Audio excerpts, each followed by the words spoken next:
V roku 2016 mi bola zistená rakovina prsníka. Po operácii mi navrhli chemoterapiu a radioterapiu. Prišla som domov k manželovi a hovorím mu teda, že výsledky sú pozitívne, že čo budeme robiť. Hovorím, ja to zverím do Božích rúk. Začala som sa modliť a Boh mi ukázal skutočne, že tá chemoterapia, radioterapia nie je pre mňa.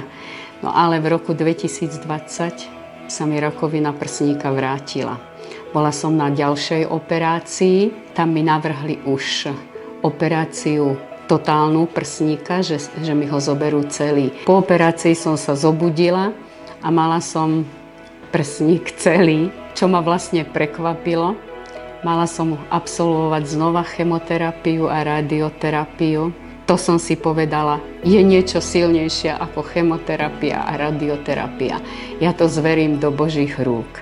A tak som sa oddala Pánu Bohu, začala som sa modliť, začala som chodiť do zboru a Boh ma posilnil, oslávil sa na mojom tele a ja sa cítim teraz dobre, výsledky mám negatívne a žijem s tým už 8 rok.